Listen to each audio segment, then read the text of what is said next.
Why the world often overlooks sensitive souls. A deep reflection for seniors. As the years pass and life seasons unfold, we begin to look back, not only on the things we've done, but on the people we've been. In this quiet reflection, many of us come to see the beauty and the burden carried by those who were born with gentle hearts and open spirits. These are the sensitive ones.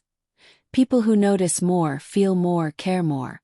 And yet, in a world that rewards speed over stillness and toughness over tenderness, their quiet strength is often overlooked. If you've lived long enough, chances are you've met these souls. Perhaps you are one yourself.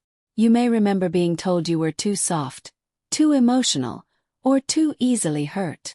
You may have watched loved ones walk through life misunderstood, because they chose compassion over conflict, vulnerability over bravado. Let's take a closer look at why this happens, and why sensitivity is not a flaw, but a gift the world has yet to fully understand. Sensitivity is not fragility. It's emotional intelligence. To be sensitive means to feel deeply, not only one's own emotions but the emotions of others. Sensitive people often absorb the unspoken tension in a room. They notice when someone's smile doesn't quite reach their eyes. They hear what isn't said in conversations, and they hold it quietly in their hearts. This level of emotional awareness is not a weakness. In fact, it takes great courage to live with that kind of openness. It's far easier to numb ourselves, to look away, to stay detached. But sensitive people don't have that luxury. Their hearts stay open even when it hurts.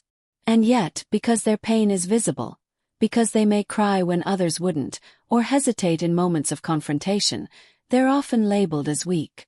But this is a misunderstanding of what strength really is. Strength is not the absence of emotion. It's the ability to carry emotion without becoming hardened. And that is what sensitive people do every day. The world often fears what it doesn't understand. Much of the disrespect or disregard that sensitive people experience comes from fear and discomfort.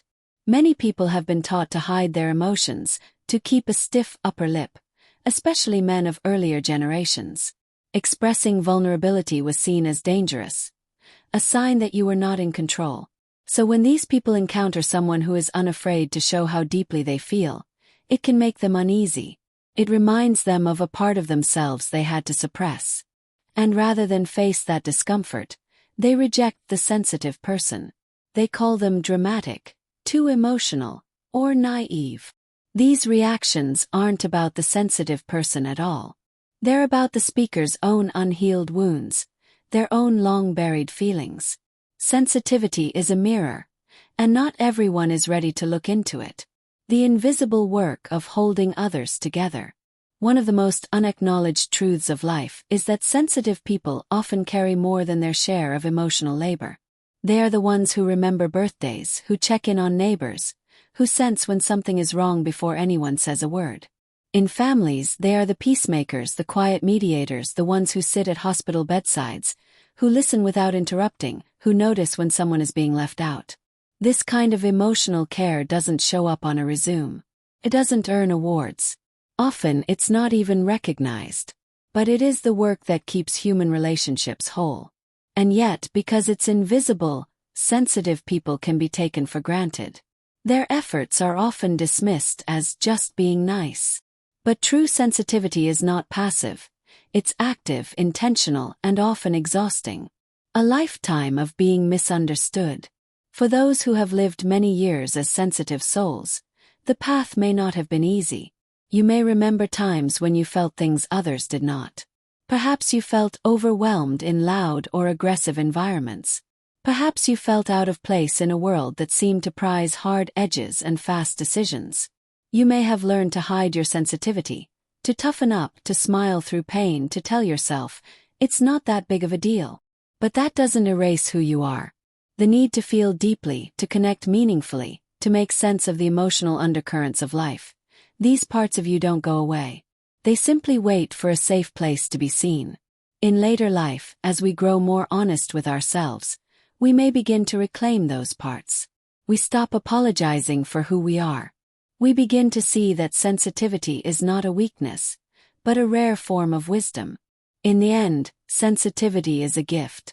As we reflect on the meaning of our lives, many of us come to the same conclusion. Love is what mattered most.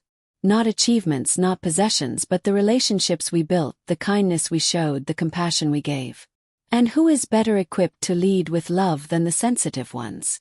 So if you are a sensitive soul, know this. Your presence has mattered. Your way of seeing the world has brought healing. Your compassion has softened hard places in others. Even if no one thanked you at the time, your influence is part of the emotional fabric of the people you've touched. The world doesn't always understand sensitive people, but that doesn't mean they are wrong to be who they are. In a time when kindness is often overlooked and noise is mistaken for wisdom, the quiet, feeling heart is more needed than ever. If you've spent your life feeling too much, loving too much, or caring when no one else seemed, the role of close, and with no pressure to talk, offering a calm, distraction-free space where they can just be, asking, what would help you feel supported right now? Friendship as a healing ground. In a world that often overlooks the sensitive soul, a true friend becomes more than a companion. They become a healer, a mirror, a place of rest. For seniors who have walked together through decades of joy, sorrow, change, and stillness, this kind of friendship becomes sacred. If you are the sensitive one in the relationship, allow yourself to receive care as deeply as you give it. If you are the friend of a sensitive soul, know that your kindness and presence may be the balm that helps them thrive. Friendship, when rooted in understanding, has the power to transform lives. Sensitive people don't need fixing, they need nurturing. And often, it's their friends who hold the key to unlocking the quiet confidence that comes from being accepted exactly as they are. So reach out, speak gently, celebrate their depth. Remind them and yourself that sensitivity is not something to outgrow, something to grow into together.